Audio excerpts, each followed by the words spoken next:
12 on a Monday morning, I locked every bank account I owned. Savings, brokerage, my primary checking, even the secondary account I had opened just for wedding expenses. I reset passwords, enabled multi-factor authentication, revoked shared permissions, froze outgoing transfers, and flagged 3 vendors with my bank's fraud department. By 11:43, my phone wouldn't stop vibrating. At 12:07, my sister Victoria was pounding on my condo door in downtown Chicago, her engagement ring flashing under the hallway lights like a warning signal. "You ruined my wedding!" she screamed the moment I opened it. Ethan stood behind her, jaw tight, eyes darting. My parents were in the hallway too, breathless and furious, as if they had rushed over to extinguish a fire I had started. I didn't argue. I walked to my dining table, lifted a thick stack of printed statements, and dropped 67 pages in front of them. $120,000, every transfer, every withdrawal, every diamond bracelet, private tasting menu, yacht deposit, and crypto gamble. The room went silent. And for the first time in 18 months, I wasn't the selfish little sister. I was the only one in control. Victoria pushed past me without waiting for an invitation. She looked different up close, mascara smudged, lips trembling, but not from sadness, from rage. "The venue canceled," she said. "The yacht company rejected the deposit. Vendors are calling non-stop. Do you have any idea what you've done?" Ethan stepped in behind her, lowering his voice as if reason would win where volume failed. "You froze accounts during active transactions. That's reckless." My mother's eyes scanned the pages on the table but didn't focus on the numbers. "Isabella, how could you humiliate your sister like this?" Humiliate. That word echoed in my head. I pulled out a chair and sat down slowly. "Do you know how much has been withdrawn?" My father frowned. "You agreed to help with the wedding." "I agreed to limited access," I said. "Not unlimited withdrawal." Victoria grabbed the top sheet. "This isn't what it looks like."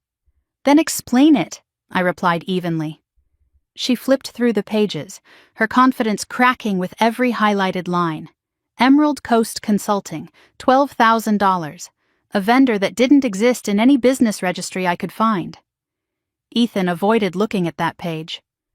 "Crypto exchange transfer," I continued, tapping another section.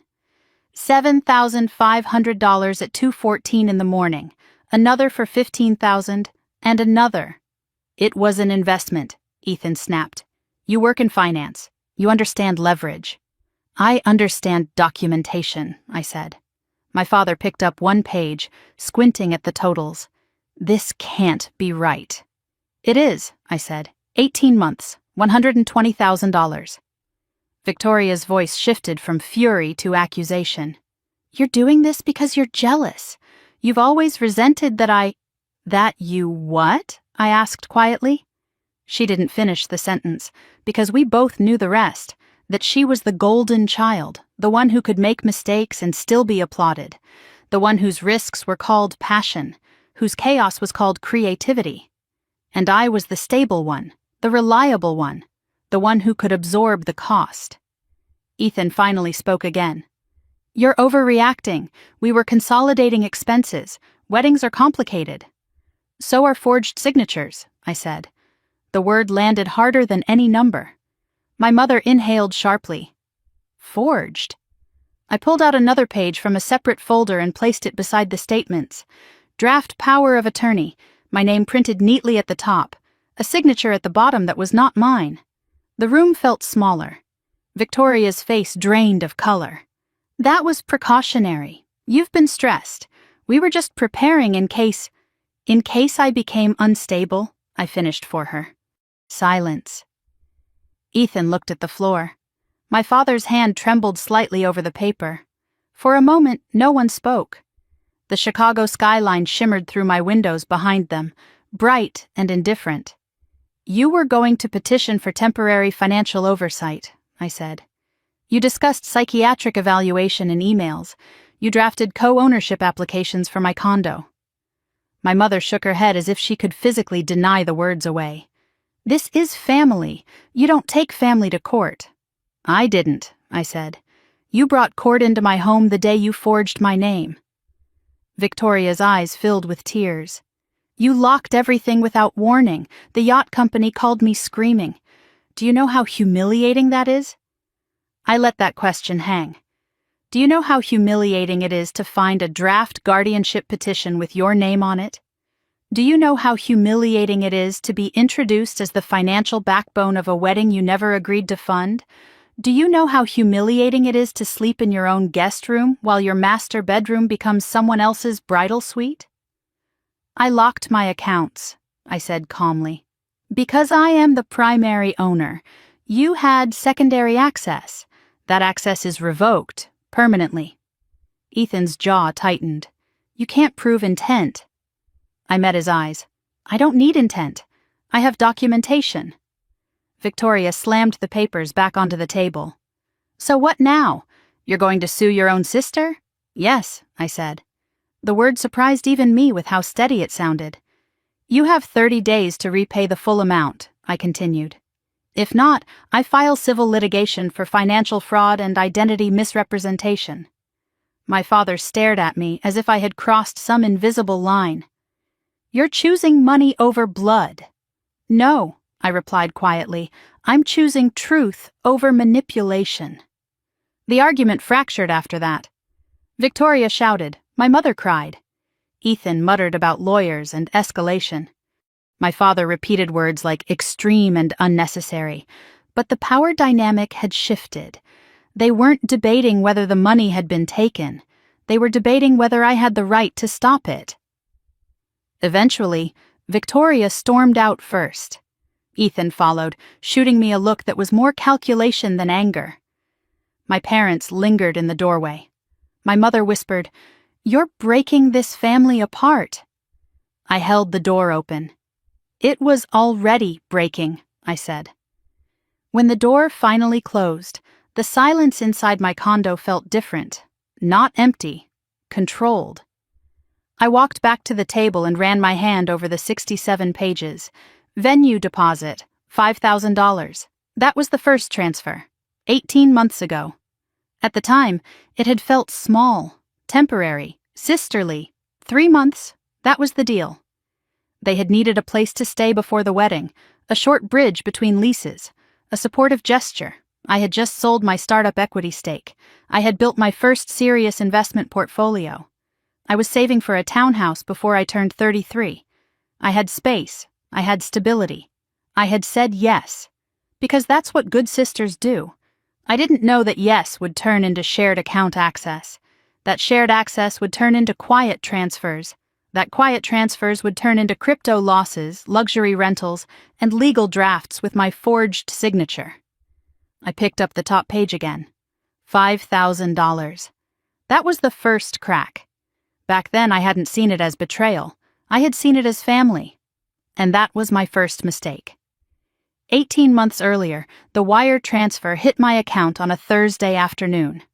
I was sitting at my desk in my condo, still in work clothes, when the notification popped up on my phone. The sale of my startup equity had finally closed. The number looked surreal for a second. More zeros than I'd ever seen attached to my name. It wasn't generational wealth. It wasn't private jet money. But it was enough. Enough to build a real investment fund. Enough to create a 6-month emergency reserve without anxiety. Enough to finally start looking seriously at townhouses in Evanston instead of just bookmarking them.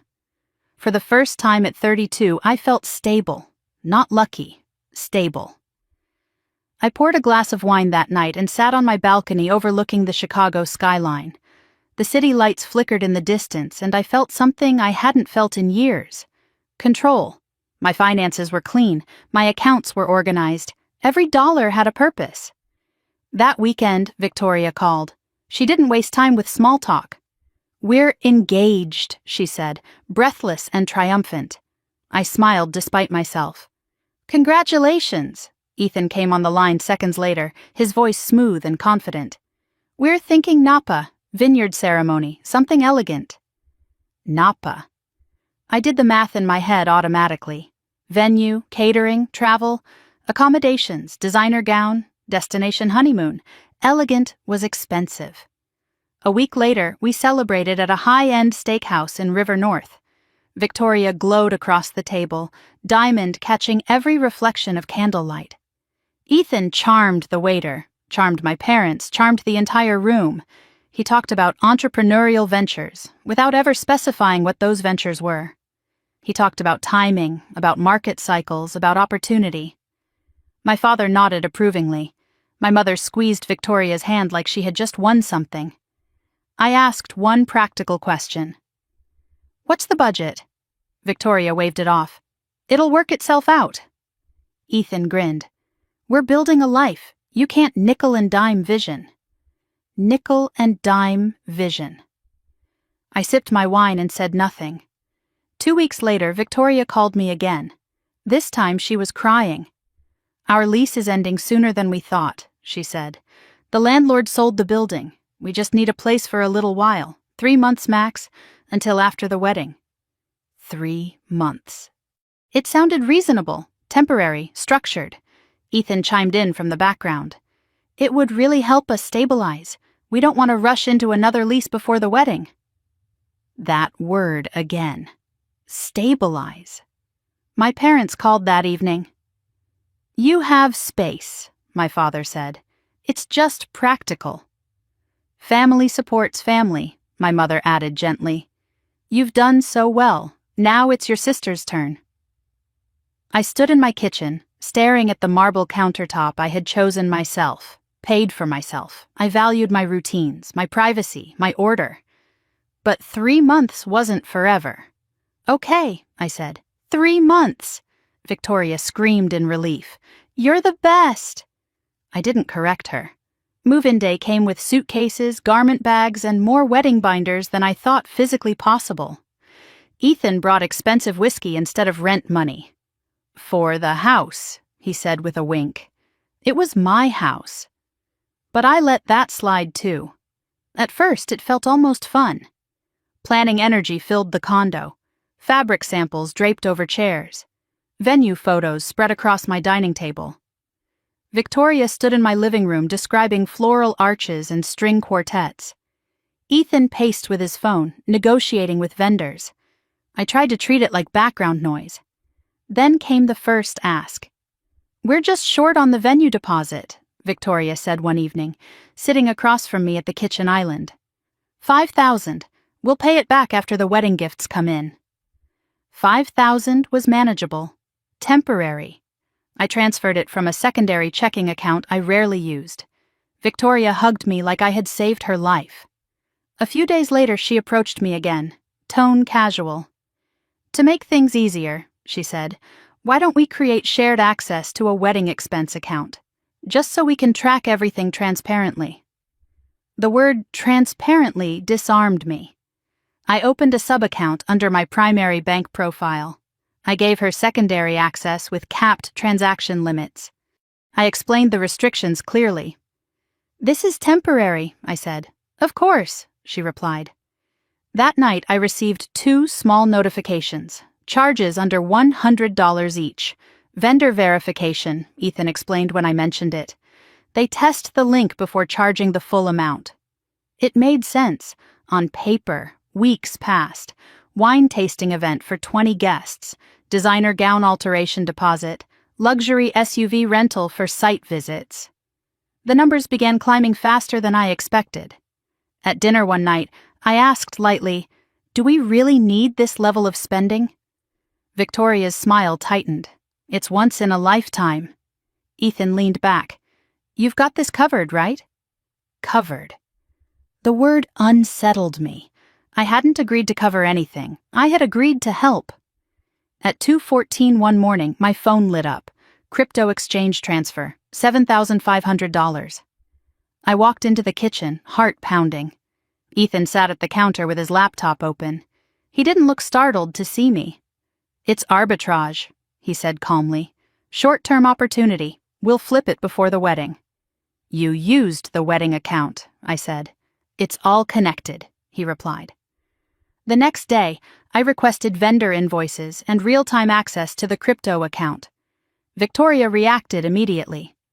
"Do you think we're stealing from you?" The word stealing had never left my mouth, but it was clearly in hers. My mother called that evening. "You're making your sister feel humiliated," she said. Humiliated. The pattern was subtle, but it was there. Concern for her, correction for me. By the third month, there was no conversation about moving out. When I mentioned it gently, Victoria's eyes filled with hurt. "You don't want us here?" That wasn't what I had said, but it was what she needed to hear. 3 months became 4. 4 became 6. My master bedroom turned into her bridal planning suite. Dresses hung in my closet. My shoes were boxed and stacked in the guest room. Wedding invitations listed my condo address under their names. Packages arrived addressed to Ethan. One Sunday afternoon, I sat at my desk and exported the transaction history for the sub-account. I expected to see maybe $25,000 total. The number stared back at me. $28,000. In 6 months, more than double what I had mentally estimated. And several transfers routed through third-party processors instead of direct vendors. I searched one vendor listed as Emerald Coast Consulting. No business registration, no website, no LinkedIn presence. When I asked Ethan about it, he shrugged. "Private contractor," Victoria snapped. "Why are you auditing your own sister?" Auditing. Another word I hadn't used. That night, as I lay in the guest room that used to be my office, I replayed every conversation. "You're overthinking. You're stressed. You don't understand the emotional side. If I started doubting my clarity, they gained leverage. If they gained leverage, they gained control." I checked the account again before sleeping. Another crypto transfer. Smaller this time, but consistent. Then I noticed something new, a pending request. An external account linked for future transactions. The name attached wasn't Victoria's, it was Ethan's. I stared at the screen for a long time. This was supposed to be 3 months, a favor, a gesture. Instead, my home had become a staging ground. My account had become a pipeline. And I was no longer sure whether I was helping my sister plan a wedding or financing something I didn't fully understand. I closed my laptop slowly. For the first time, generosity didn't feel noble. It felt dangerous. By month 4, the shared sub-account no longer felt temporary. Victoria stopped calling it your account and started calling it the wedding account. The shift in language was small, almost invisible, but it carried weight. Ethan no longer asked before logging in. He didn't even pretend to hesitate. I would walk past the kitchen island and see my bank dashboard open on his laptop like it belonged there. I told myself I had set transaction caps. I had built safeguards. I understood risk. I also understood exhaustion. Work at the firm had intensified. I was leading a complex risk analysis for a client restructuring a major portfolio. Long nights blurred into early mornings. When I came home, the condo was loud with music, wedding talk, and champagne corks. It was easier to ignore small discomforts than start a fight. The expenses began shifting. Wine tasting event for 20 guests, upgraded to a private vineyard experience. Diamond bracelet labeled bridal accessory. Luxury SUV rental extended another week for venue scouting. I scanned the line items while reheating leftovers at midnight. This wasn't the original budget Victoria had shown me. At dinner one evening, I tried again. "Do we really need the private tasting?" I asked carefully. The standard package looked fine. Victoria didn't even look up from her phone. "It's once in a lifetime." Ethan leaned back in his chair. "You're not worried, right? You've got this covered." That phrase again. Covered. I didn't respond. I made a mental note instead. 2:14 in the morning. My phone lit up again. Crypto exchange transfer. $7,500. The glow of the notification reflected off my ceiling in the dark. I sat up slowly, heart pounding. I walked into the kitchen. Ethan was there, laptop open, screen filled with green and red graphs. He didn't flinch when he saw me. "It's a short-term arbitrage opportunity," he said before I asked. "We'll make it back before the wedding." "You used the wedding account," I replied. "It's fluid capital," he said calmly. "We're building momentum." We. I stood there in silence, staring at numbers I didn't authorize. The next morning I requested vendor invoices and full access to the crypto exchange account. Victoria reacted instantly. "Why are you acting like we're criminals?" she asked, voice rising. "I'm asking for transparency," I said. "You think we're stealing from you?" I never said that word, but she did. My mother called that night. "Victoria feels humiliated," she told me. "She said you're interrogating her." Interrogating. Another word I hadn't used.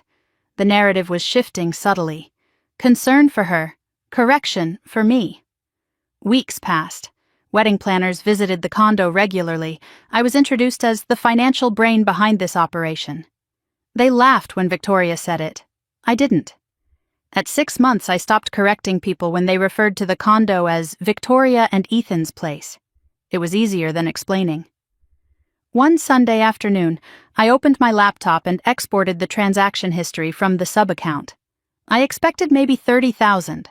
The total surprised me. 48,000, almost half my intended down payment fund. I scrolled through the details carefully. Several transfers routed through third-party processors. 2 charges labeled Emerald Coast Consulting, $8,200. I searched the business registry. Nothing. I searched LinkedIn. Nothing. I typed the name into 3 different databases. No results. When I asked Ethan about it that evening, he shrugged. Private contractor, destination coordination. Victoria rolled her eyes. "You don't need to audit every detail." Audit. There it was again. The language framed me as rigid, suspicious, cold. I went to bed unsettled. At 2 a.m, I checked the account again. Another crypto transfer, smaller, but consistent. I began documenting everything, screenshots, timestamps, exported CSV files. I didn't accuse, I observed. One afternoon I came home early from work. The master bedroom door was open. My closet half emptied. Victoria's gown hung from the center rack, protected in a garment bag that cost more than my first car payment. My side of the dresser had been cleared to make room for makeup palettes. I stood in the doorway quietly. This had been my room. Now it looked like a bridal showroom. Later that evening, at dinner, Victoria announced rehearsal dinner plans. My name appeared on the budget spreadsheet under remaining contribution. I hadn't agreed to that number.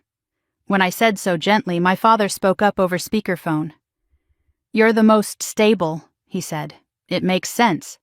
Stability equaled obligation. That was the formula. I started reconciling the account weekly instead of monthly. The total crossed 60,000, then 70. The numbers moved faster than conversations.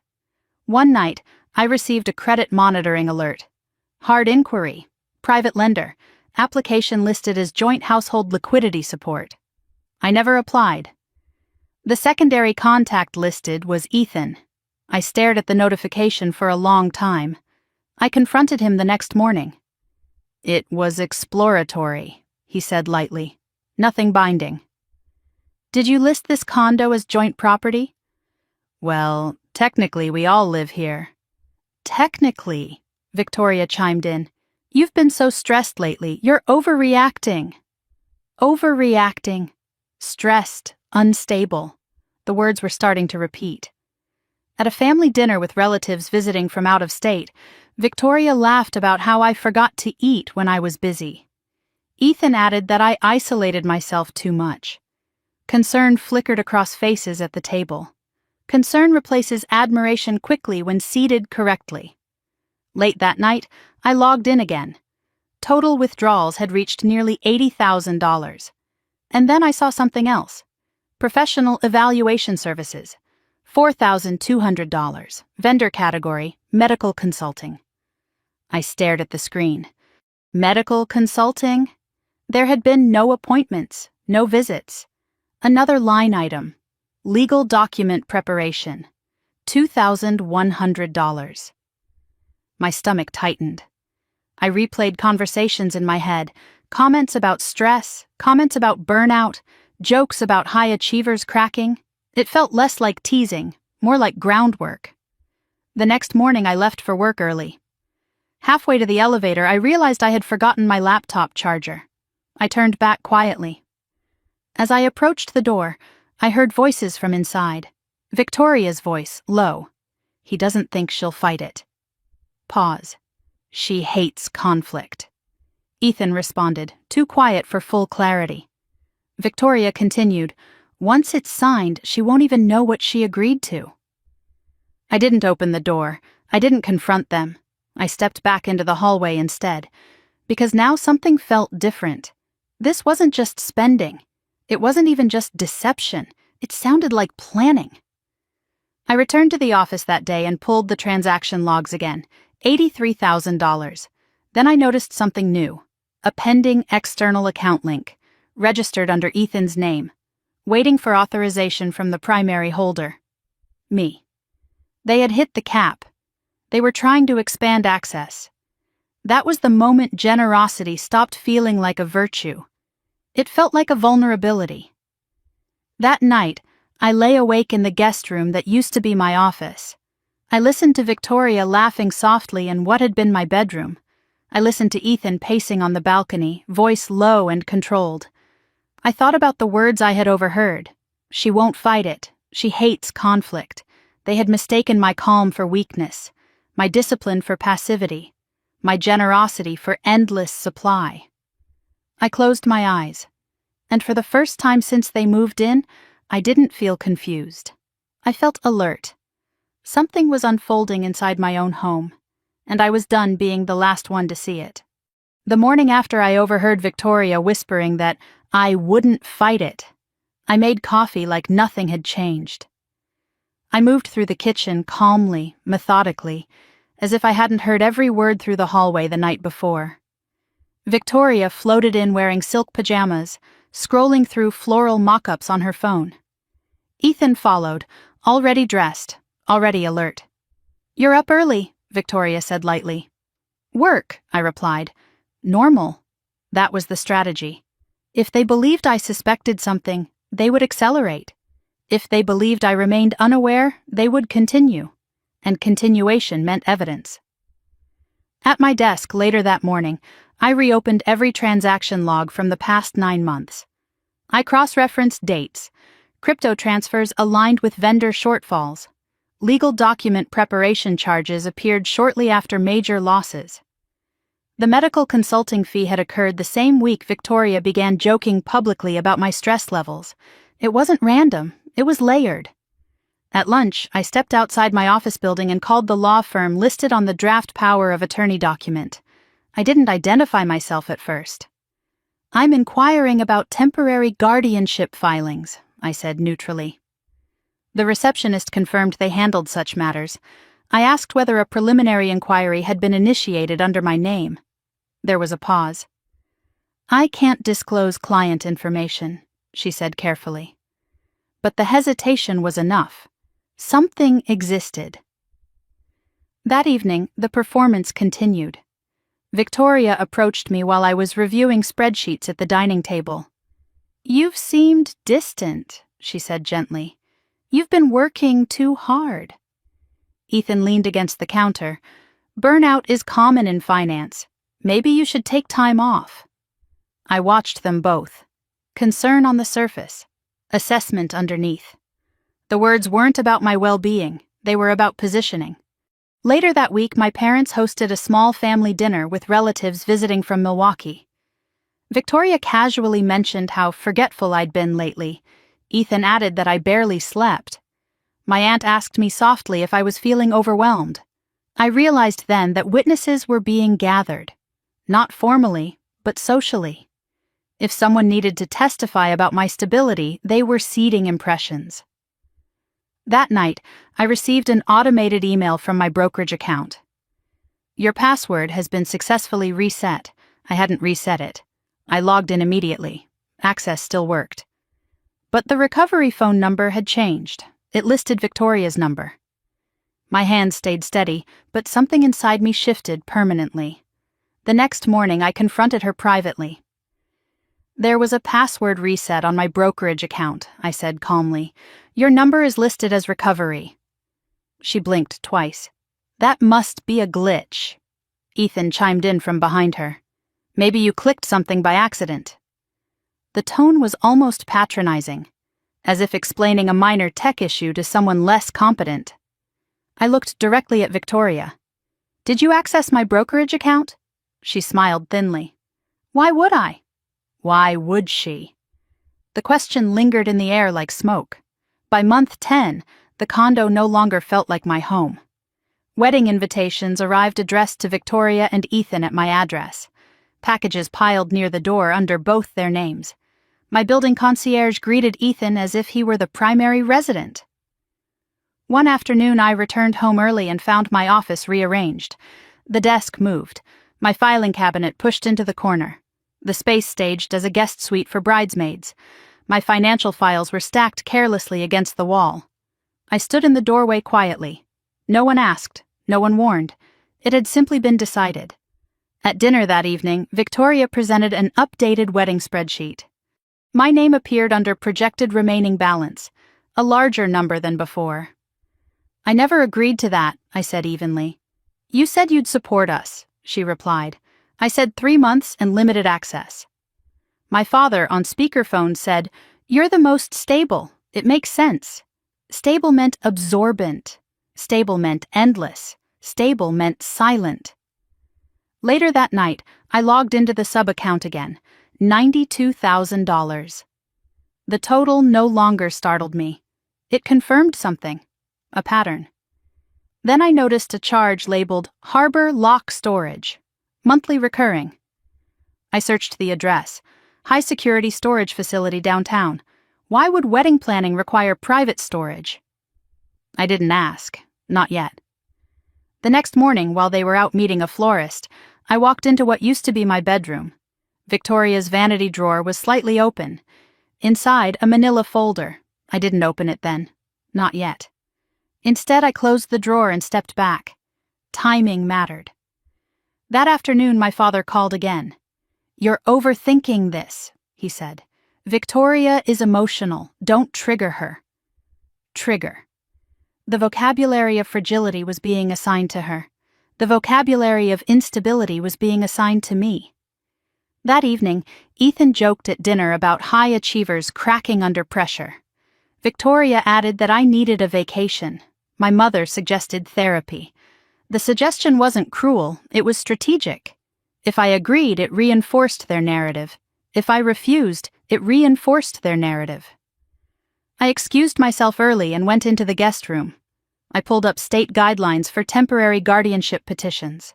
Requirements included statements from family members, documentation of impaired judgment, professional evaluation. The medical consulting charge echoed in my mind. I opened the sub-account transaction log again. Another transfer attempt. $12,000. Destination, Emerald Coast Consulting. Pending. Requiring primary authorization. They had hit the limit. They were pushing boundaries. The next morning I left for work early. Halfway to the elevator, I remembered my badge. I returned quietly. As I approached the bedroom, I heard Ethan's voice on the balcony. Once everything's consolidated, we won't need her approval anymore. Pause. A low laugh. My chest didn't tighten. It steadied, consolidated. Approval. They weren't planning a wedding. They were planning consolidation. I stepped back into the hallway before they noticed me. I went to work, and for the first time since they moved in, I wasn't confused. I wasn't generous. I wasn't trying to keep peace. I was calculating. They thought I hated conflict. They thought I wouldn't fight. They thought stability meant compliance. They were wrong. That night, I sat alone at my desk and wrote 2 columns on a blank page. What they have. Shared access, family narrative, assumed trust. What I have. Primary ownership, transaction records, draft documents, time. I closed the notebook slowly. The condo was loud again with wedding talk and laughter drifting down the hallway. But something had changed. They believed they were building leverage.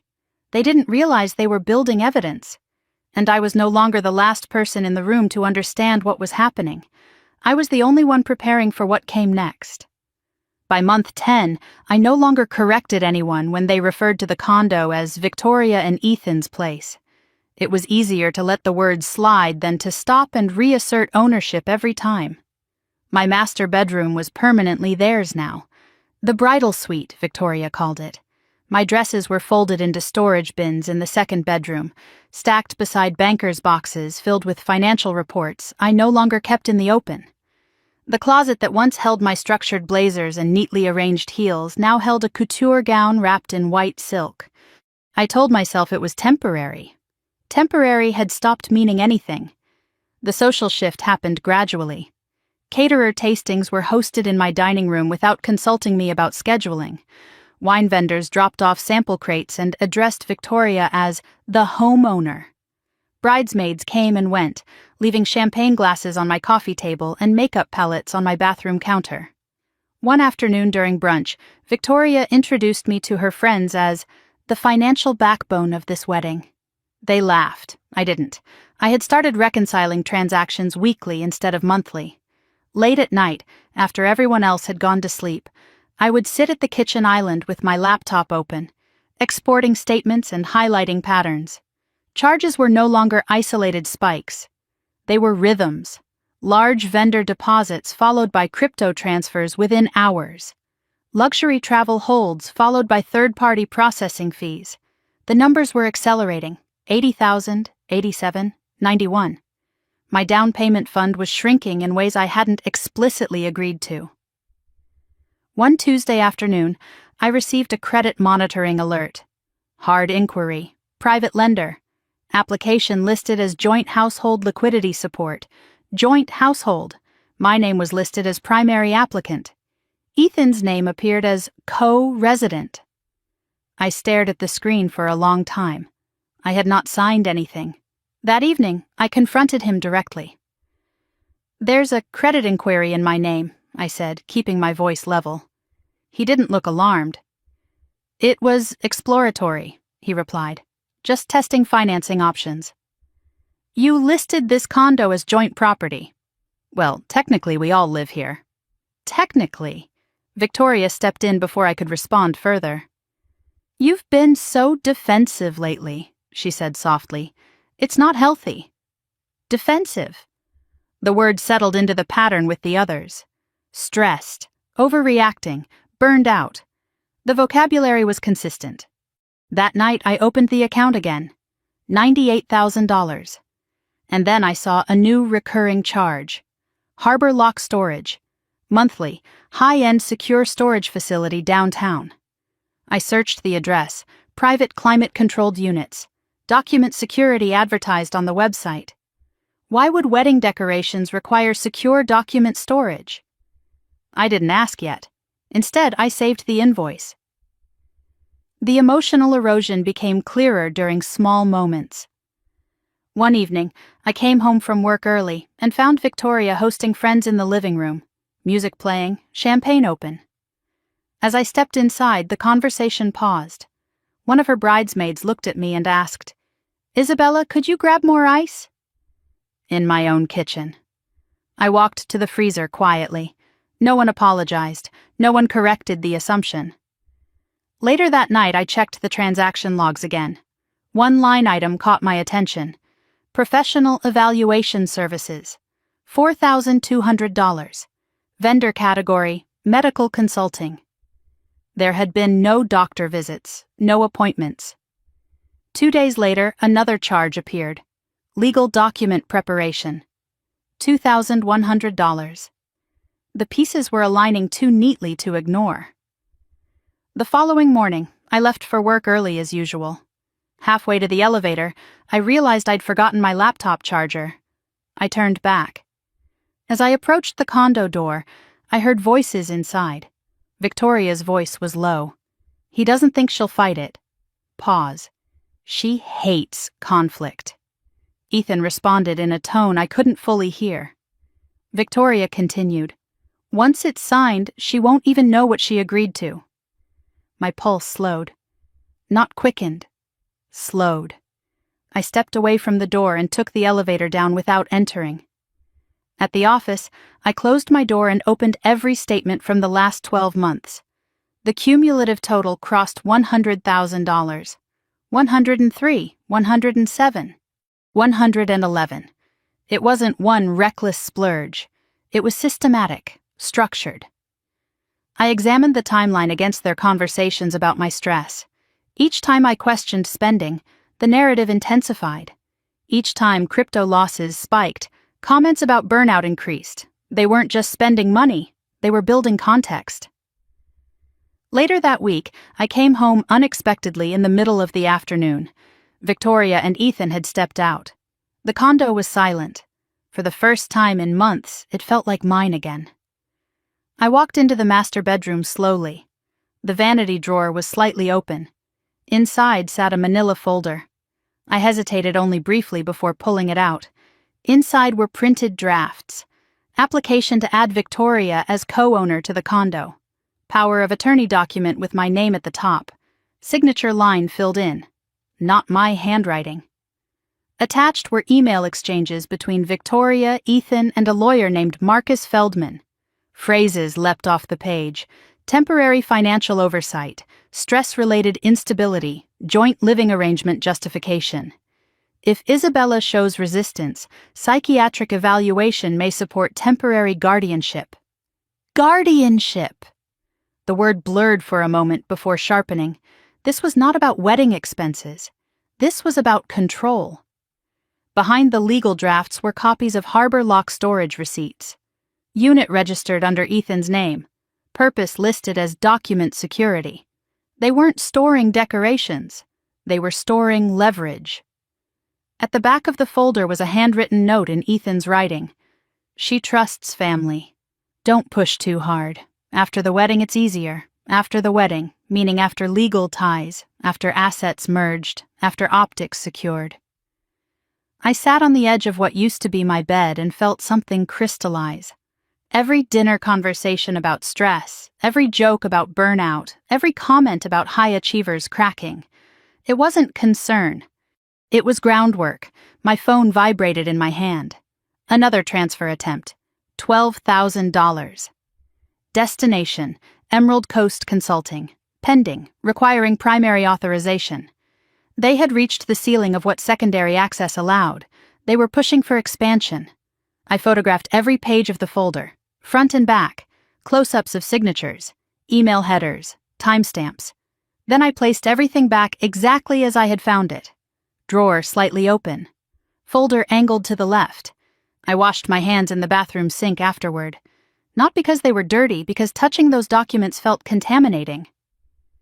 That evening at dinner, Victoria smiled brightly.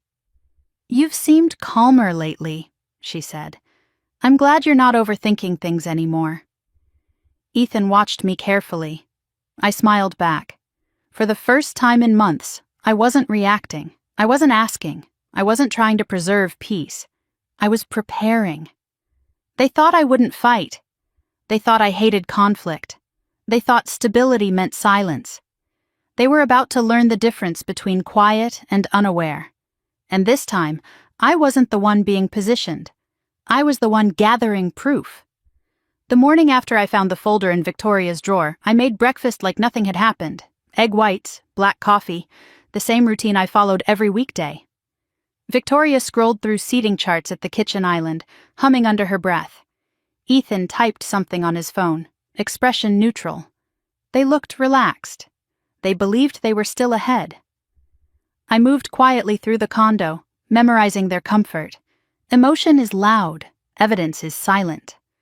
I left for work at my usual time, badge clipped to my coat, posture steady.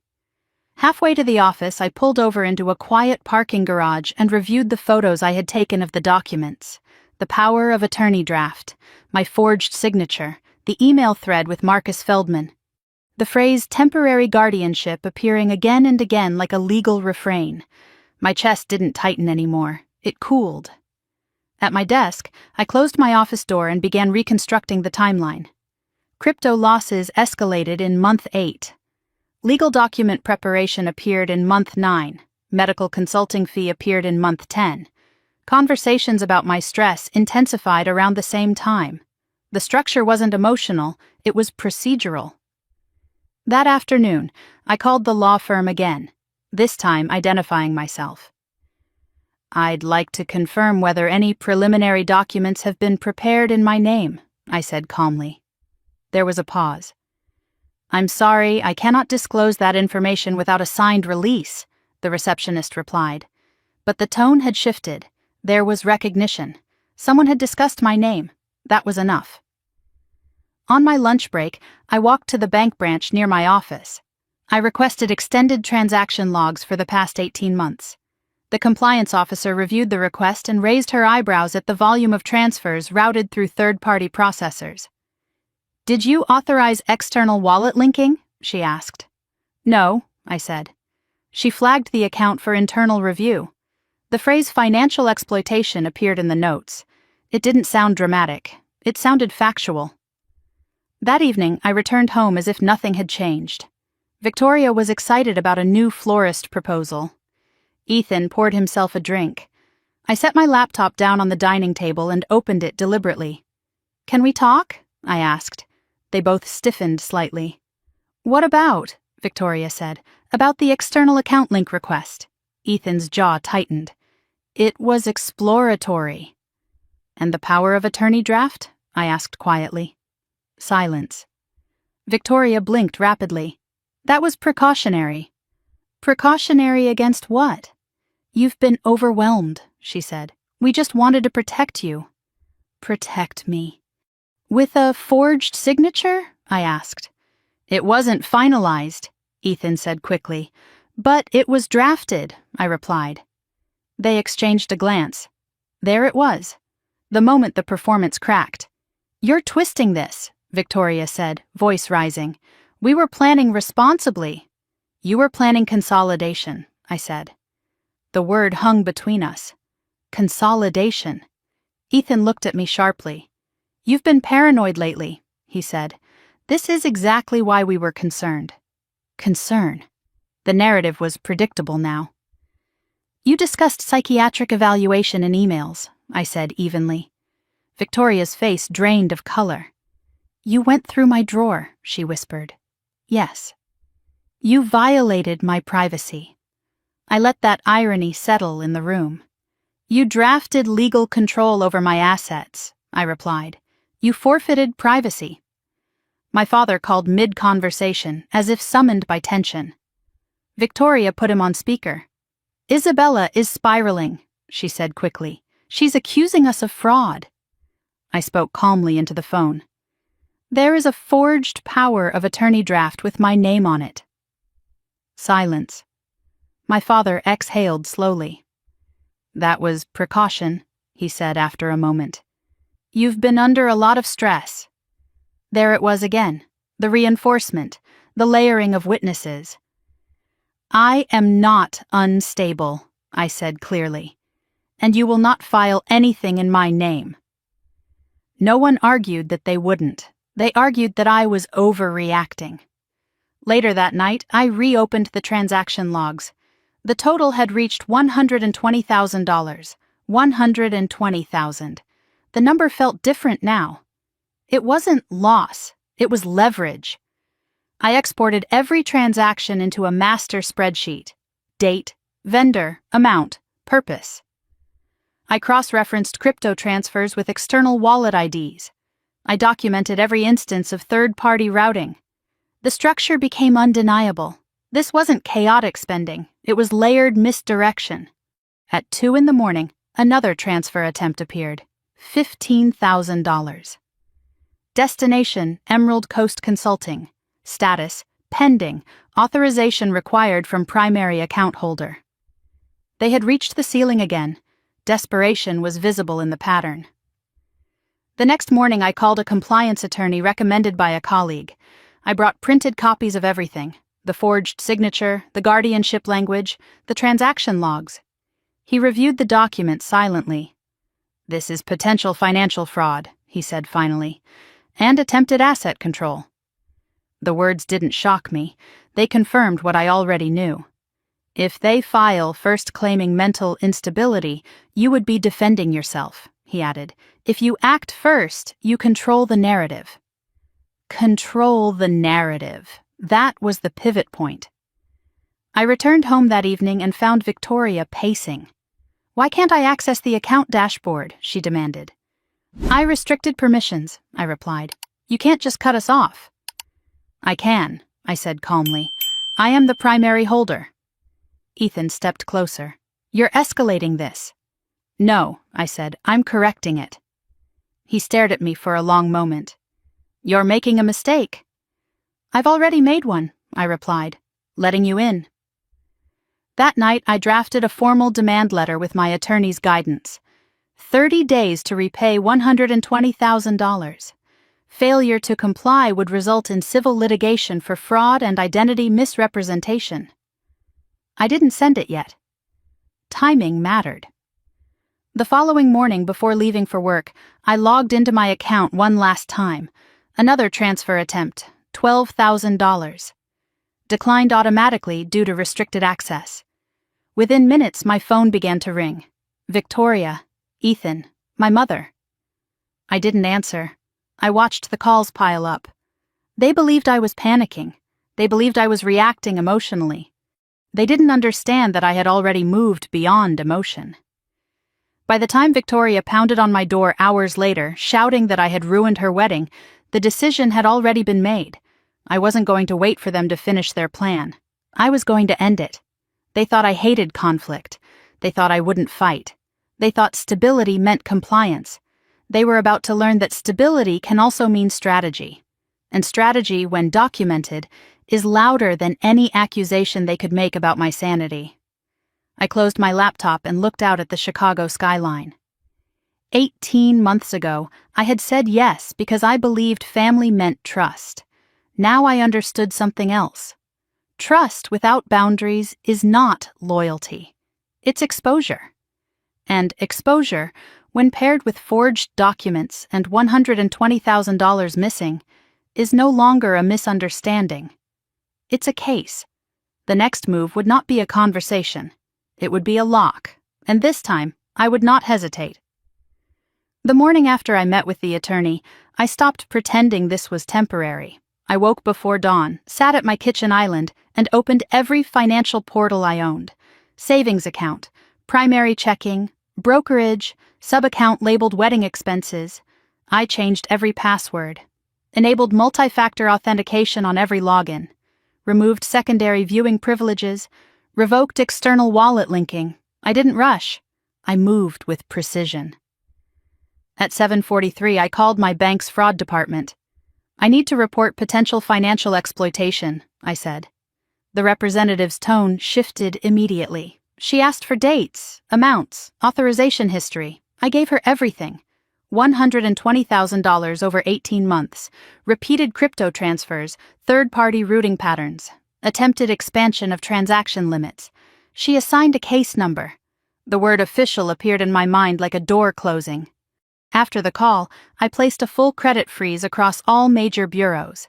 Any new line of credit would require in-person verification with government identification. No more exploratory inquiries, no more technical glitches. Then I contacted building management. I need to confirm primary residency documentation, I said. They pulled up the file. Sole owner, Isabella Morgan. Secondary occupant access privileges had been logged for Ethan under temporary guest extension. I'm revoking that, I said. They asked if there was a dispute. There won't be for long, I replied. By 9 o'clock, every access point had narrowed. When Victoria woke and reached for her phone, the shift was immediate. I can't see the wedding account, she said from the bedroom. I restricted permissions, I answered from the kitchen. What do you mean restricted? It's no longer shared. She walked into the kitchen slowly. Her eyes scanned my face for hesitation. You can't just do that. I can, I said calmly. It's my account. Ethan appeared behind her. Why are you escalating this? He asked. I'm not escalating, I replied. I'm securing. He stepped closer. The yacht deposit bounced, he said. The venue called this morning. Why were you attempting a $15,000 transfer without my authorization? I asked. Silence. Victoria's face reddened. We needed to move quickly. You needed to ask, I said. My phone rang again. My mother. I let it go to voicemail. Within an hour, my parents were at the door. My father entered first, posture rigid. What is this nonsense? He demanded. You locked everything, my mother added. Victoria is hysterical. I placed a single sheet of paper on the table. The transaction summary total, $120,000. Do you know how much has been withdrawn? I asked. They stared at the number. That can't be accurate, my father said. It is, I replied. Victoria crossed her arms defensively. You agreed to support us. I agreed to limited access, I corrected. Ethan spoke quietly. You're making this about control. I am making it about control, I said. Mine. My father looked between us. You're overreacting. I am responding, I said. The bank called mid-argument. The compliance officer informed me that several transactions were being flagged for irregular routing. One vendor had no valid registration. Additional documentation might be required. I thanked her and hung up. The room felt heavier. Victoria's voice trembled. You reported us? I reported suspicious transactions, I said. You're humiliating me before my wedding, she snapped. I'm protecting my assets, I replied. Ethan's tone shifted. You can't prove intent. I don't need to, I said. I have documentation. Later that afternoon, after they left to cool down, I finalized the demand letter with my attorney. 30 days to repay the full amount. Failure to comply would result in civil litigation for financial fraud and identity misrepresentation. I printed the letter. I did not send it yet. I wanted them to attempt one more transfer. Documentation strengthens when behavior continues. At 5:30 that evening, I logged into the sub-account again. Another attempt, $12,000.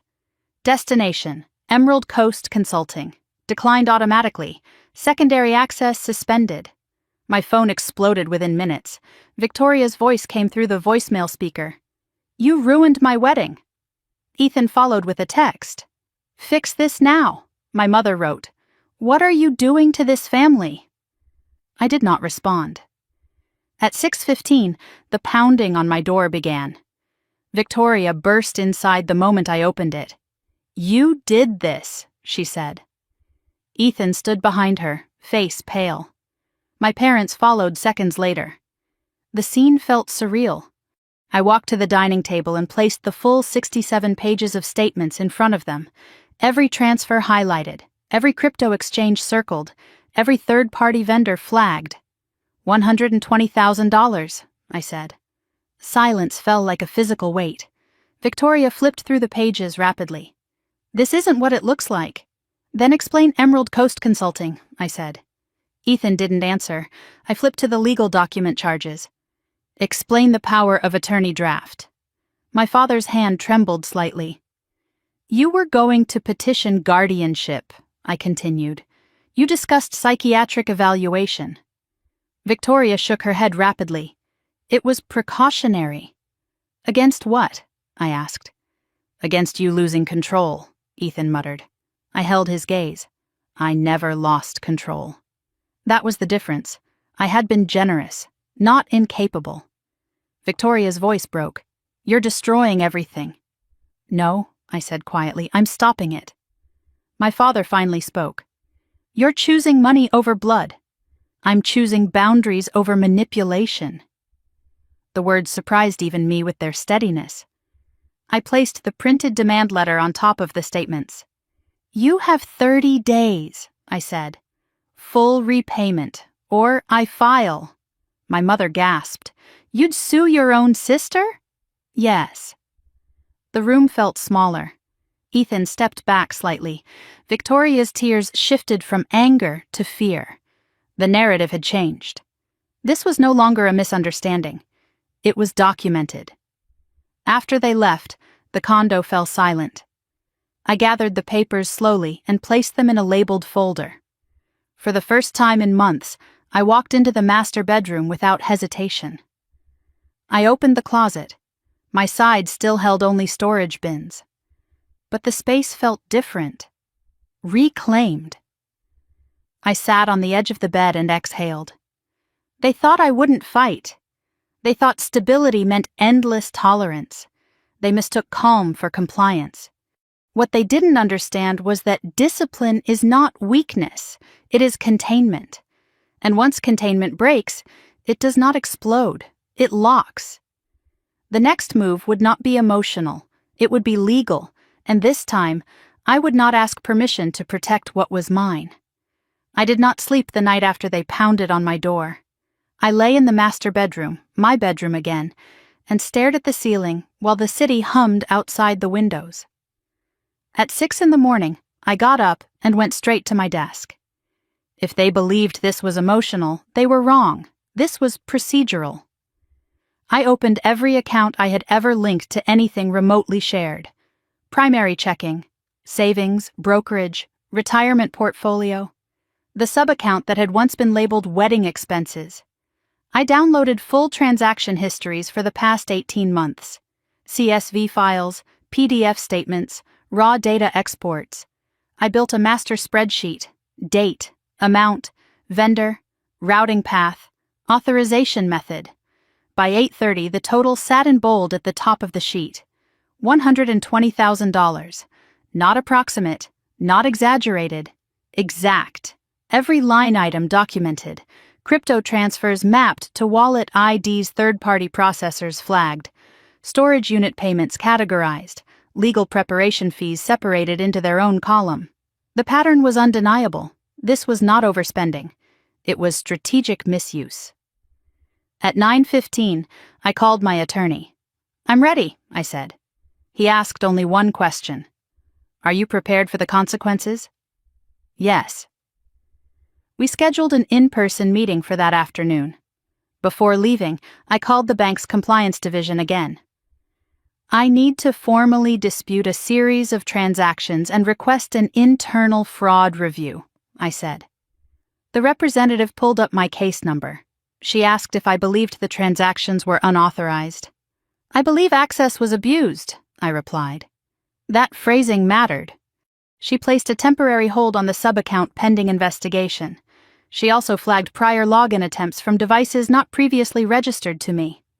When she read the timestamps, I recognized them. 2 a.m, 3:15, weekends when I had been out of town for work conferences. My jaw tightened. At 10:42, I placed a credit alert confirmation into my records folder. At 11, I contacted the 3 major credit bureaus to verify the freeze had processed. No new lines of credit could be opened without direct in-person identity verification. At noon, my phone buzzed. "Victoria," I declined the call. Ethan followed with a text.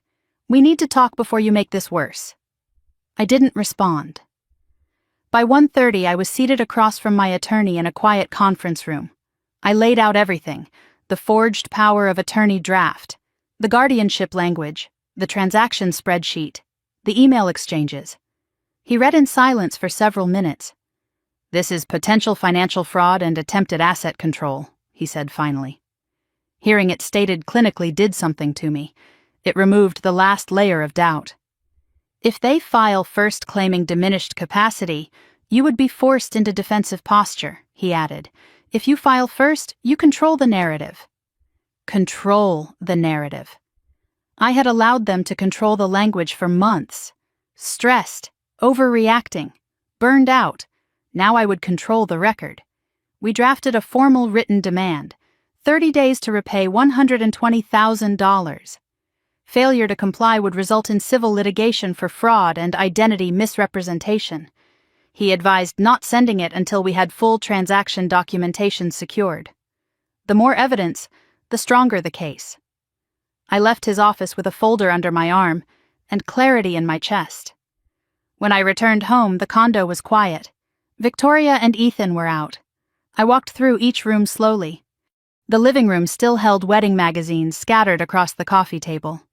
The dining table bore faint impressions from the stack of 67 pages I had slammed down the day before. In the bedroom, the closet still smelled faintly of Victoria's perfume. This had been my home. It still was. I sat at the kitchen island and opened my laptop again. Another login attempt notification appeared. Secondary access suspended. They were trying again. Within minutes, my phone began ringing. Victoria's voice came through voicemail first. "What did you do? I can't access anything." Ethan's text followed. "You're sabotaging us." My mother sent a message. "Stop escalating this. Escalating." The word irritated me now. I wasn't escalating. I was locking. At 4:20 in the afternoon, Victoria returned home. She dropped her purse onto the counter. "The account says access denied," she said. "Yes," I replied. "You froze it." "Yes." "You didn't even warn us." "I didn't need to." Her face flushed. "The yacht company called. The deposit failed." "Why were you attempting another transfer?" I asked. She faltered. "It was for final confirmation." "Without telling me?" Ethan entered seconds later. "You can't just shut everything down," he said. "I can," I replied. "I am the primary account holder." "You're overreacting," he snapped. I opened the spreadsheet and rotated the laptop toward him. $120,000, I said. "Explain it." He stared at the screen but didn't answer. Victoria's voice trembled. "You promised to help." "I promised limited access," I corrected. "Weddings are expensive," she said. "Forged documents are illegal," I replied. Silence swallowed the room. Later that evening, I finalized the demand letter and sent it via certified mail and encrypted email. 30 days. No ambiguity, no emotional language. Just facts. By the time the confirmation receipts came through, I felt something settle inside me. They could scream, they could accuse, they could attempt to reframe, but the documentation existed now. Official, structured, filed. At 9 that night, I logged into my accounts one final time. All access secure, all secondary privileges revoked, multi-factor authentication required for every action. I changed one more password. Not because I feared another breach, because I wanted to. Control was not reactive. It was deliberate. Victoria knocked on my bedroom door quietly before midnight. "Are you really going to take this to court?" she asked. "If repayment isn't made, yes." She looked smaller than I remembered. "You're ruining my wedding." I met her eyes. "I didn't ruin it." She left without another word. I lay down and stared at the ceiling again. 18 months earlier, I had said yes because I believed generosity strengthened family. Now I understood something else. Generosity without boundaries invites exploitation. They thought I wouldn't fight. They thought stability meant infinite supply.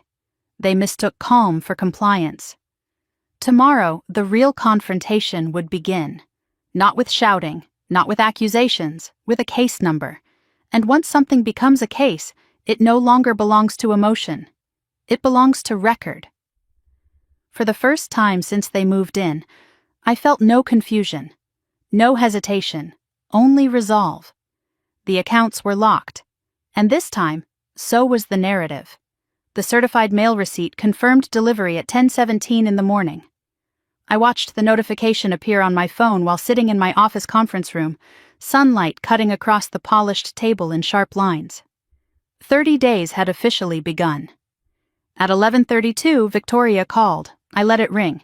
At 11:34, Ethan called. I let that ring too. By noon, my mother had left a voicemail thick with restrained panic. "Isabella, please don't do this publicly. We can talk."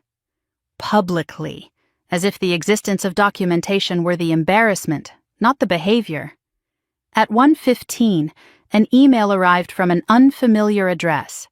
Subject line, representation notice. Ethan had retained counsel. The message was concise. They disputed the characterization of fraud. They claimed verbal agreement for financial support. They suggested mediation. I forwarded the email to my attorney without comment. Within an hour, he replied, "We expected this." Of course we did. Narratives don't collapse quietly. They resist. When I returned home that evening, the condo felt different, quieter. Victoria sat at the kitchen island with red eyes and a glass of wine she hadn't touched. Ethan paced near the balcony, phone pressed to his ear. My parents were there too. The intervention had been assembled. My father stood when I walked in. "Sit down," he said. I didn't. "What do you want?" I asked. "Withdraw the letter," my mother said immediately. "We can handle this internally." Internally. 18 months of internal handling had led here. Victoria looked at me with something softer than anger. "You blindsided us," she said. "You forged my signature," I replied. Ethan ended his call and stepped forward. "There was no forgery," he said. "There was a draft." "A draft with my name signed," I corrected. He exhaled sharply. "You're framing this to look criminal." "It is criminal," I said. The word landed heavier than the previous ones. My father's jaw tightened. "You are going to destroy your sister's future." "I am protecting mine." Victoria's voice cracked. "You always do this." "Do what?" "Act like you're above us." I felt something inside me go still. "This isn't about superiority," I said quietly. "It's about ownership."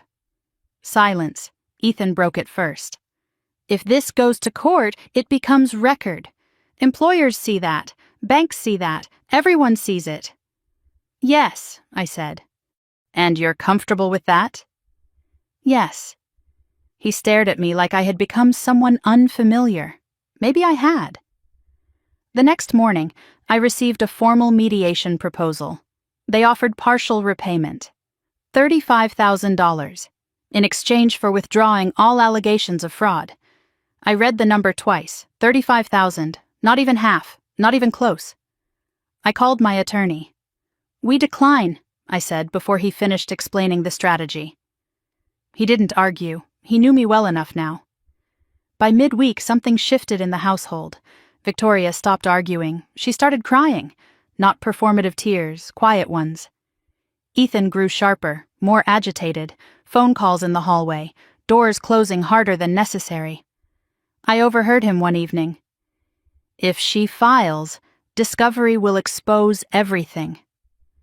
Victoria whispered something I couldn't hear. "Expose everything." The phrase lingered. The following afternoon, I received a call from the bank's compliance officer. Several flagged transactions were now under formal review. One vendor, Emerald Coast Consulting, had no registration record in Illinois or California. Funds had been routed through an intermediary account tied to a private crypto wallet. The wallet ID matched one connected to Ethan's device logins. I thanked her calmly. After hanging up, I sat very still. Evidence was no longer circumstantial. It was technical. That evening, I placed a printed summary of the bank's findings on the dining table. Victoria saw it first. "What is that?" she asked. "Compliance review summary," I said. Ethan read it next. His face paled slightly. "You went to the bank?" he asked. "Yes. You reported me. I reported suspicious transactions." My father arrived an hour later, summoned by panic. He read the summary and went silent. "This is escalating beyond family," he said finally. "It already was," I replied. Victoria's tears came faster now. "I never meant for this to spiral," she whispered. "Spiral." The language shifted again, from control to chaos, from planning to accident. "You discussed guardianship," I reminded her. "That was Ethan's idea," she said quickly. Ethan's head snapped toward her. The fracture widened in real time. "So now you're blaming me?" he demanded. "You said it was protective," she shot back. "It was strategic," he corrected without thinking. The word hung in the air like a confession. Strategic. My father looked at Ethan differently after that. Not like a son-in-law, like a liability. 2 days later, another email arrived from Ethan's attorney. Revised settlement proposal. $70,000. Structured payments. Confidentiality clause. No admission of wrongdoing. Closer. Still incomplete. I declined again. If the amount wasn't whole, the record would be. By the end of the week, the condo felt like a pressure chamber. Victoria barely spoke. Ethan moved with restless energy. My parents oscillated between pleading and silent resentment. Saturday afternoon, Victoria asked if we could talk alone.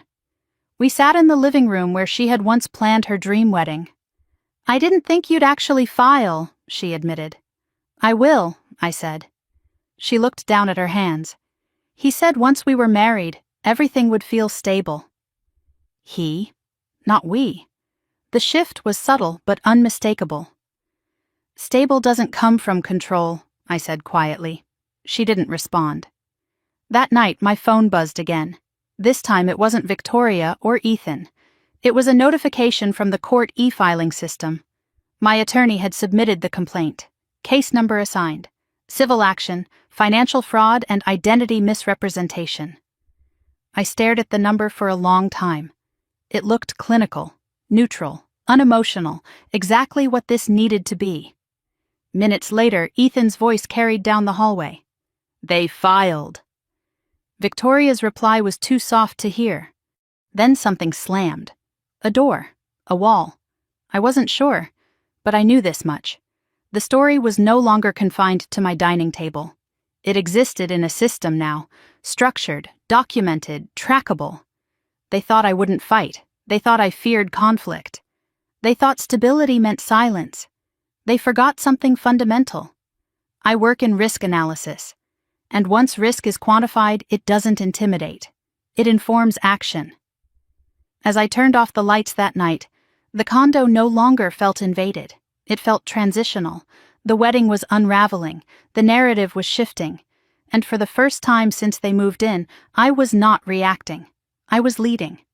Tomorrow they would wake up not as victims of my overreaction, but as defendants in a documented case. And that changes everything. The summons was served on a gray Wednesday afternoon. I wasn't home when the process server knocked, but building security called me immediately. "There's a courier asking for Victoria Morgan and Ethan Blake," the concierge said. "Legal documents." "Let them up," I replied. By the time I returned from work, the condo was thick with tension. Victoria sat frozen on the couch, the envelope open on the coffee table in front of her. Ethan stood by the window, jaw clenched, reading the complaint for what must have been the 10th time. My parents were already there. Of course they were. "This is unbelievable," my father said the moment I stepped inside. "No," I replied evenly, "it's documented." Victoria's eyes were swollen. "You actually filed," she whispered. "Yes." Ethan looked at me sharply. "You're alleging fraud." "I am alleging documented financial misuse and identity misrepresentation." "You're destroying us," he snapped. "I am protecting myself."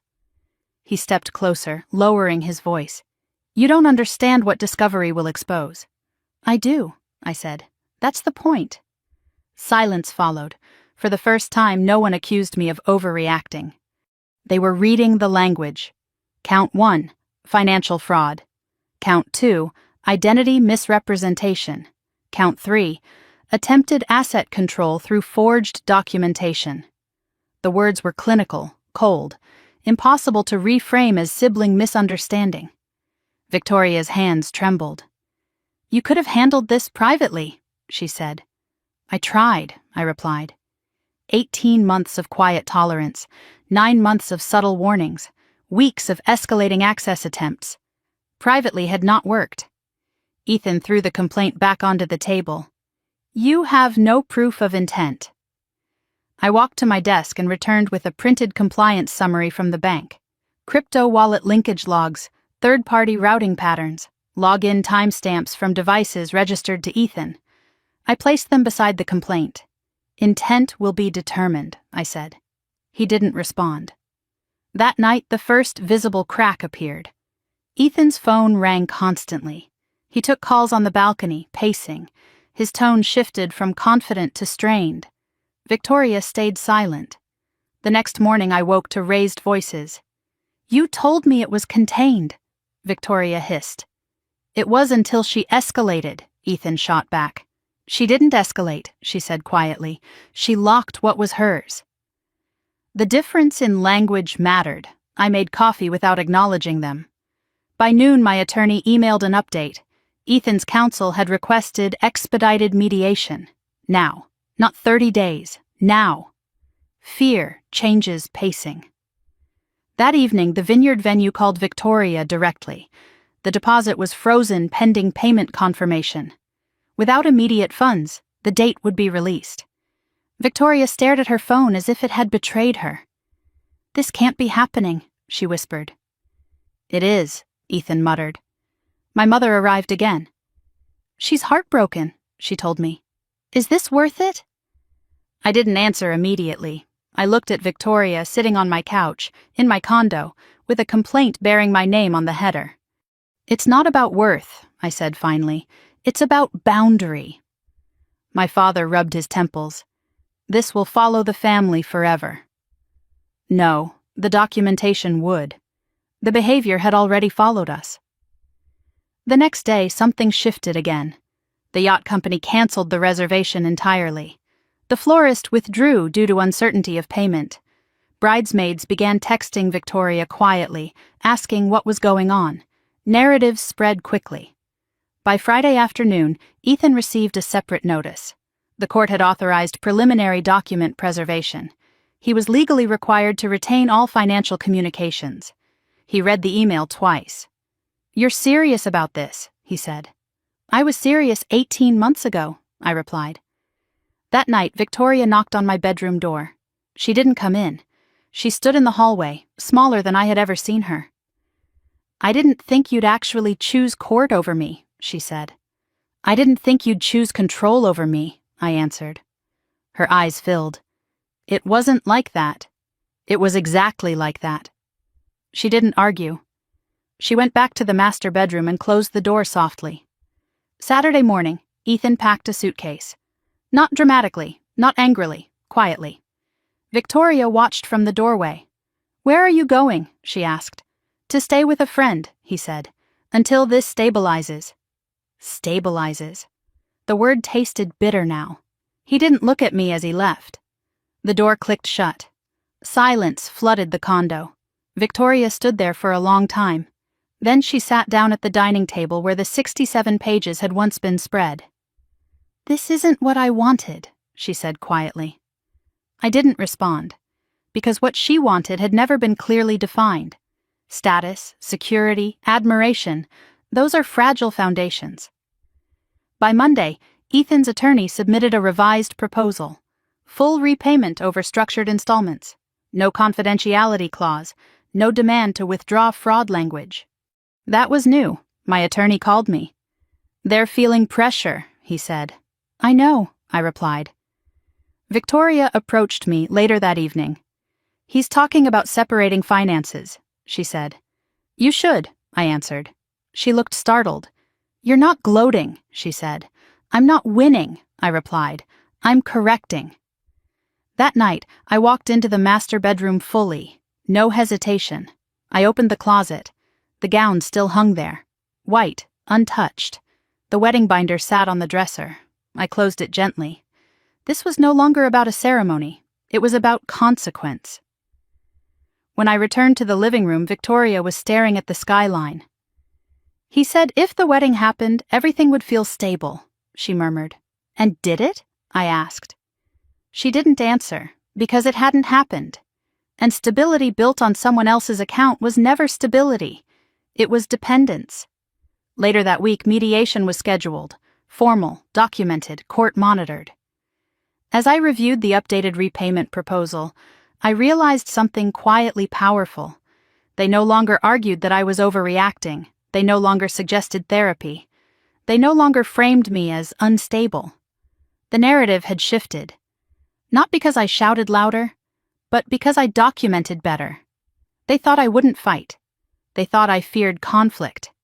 They thought stability meant silence. Now they understood something else. Stability can mean evidence, and once evidence enters a courtroom, it doesn't disappear under emotion. It stands.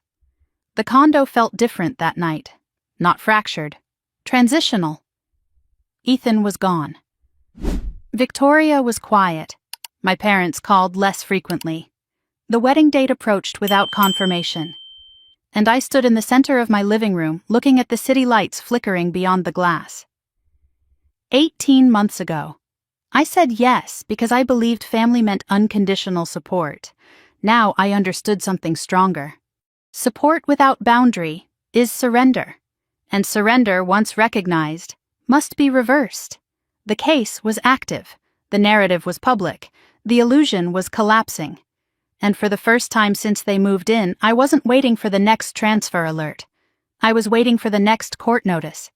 Because this time the future wasn't being drafted in someone else's drawer. It was being filed under my name.